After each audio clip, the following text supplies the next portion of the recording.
Hello,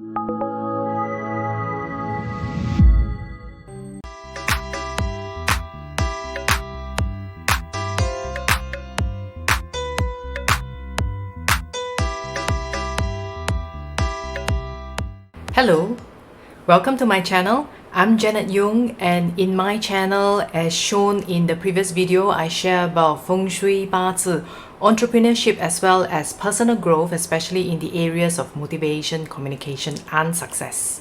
And coming up next week, I will be starting to share the 2022 forecast for the 12 animal horoscopes, and I look forward to seeing you in my channel next week.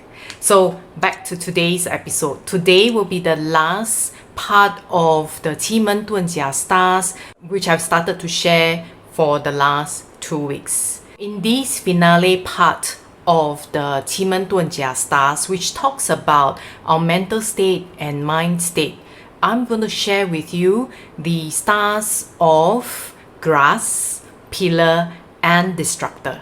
So without further ado, let's move on to the next segment where I'll share more.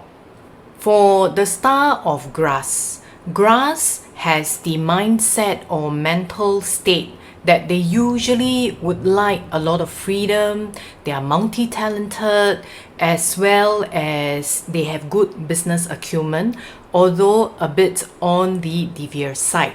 Thus, if you are in an environment that does not allow you to basically express your creativity, express your out-of-the-box thinking way of how to earn money or how to do things, most times you'll not be that happy. So that's the grass star itself. Now let's move on to the next star, which is the pillar star.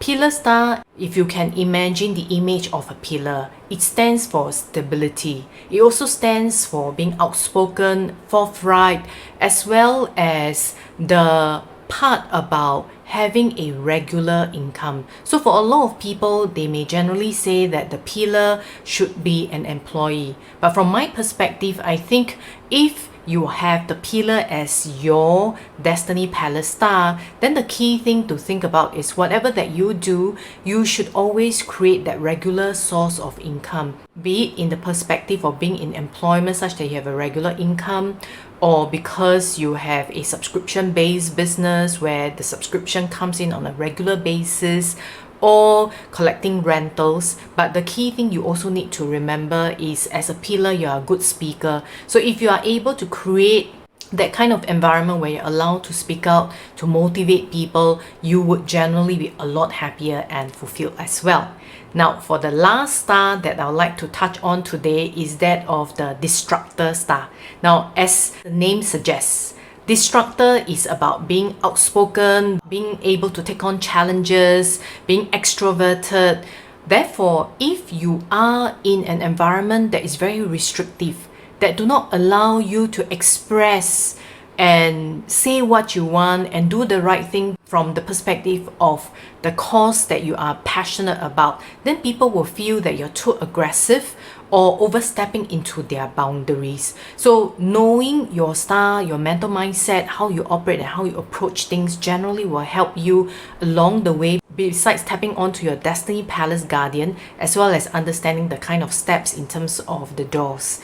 So let me just give you an example. Let's take the example this week on that of the guardian of earth. We all know that the earth guardian is really about doing what's good for the greater good and greater mankind, especially from a material and assets perspective.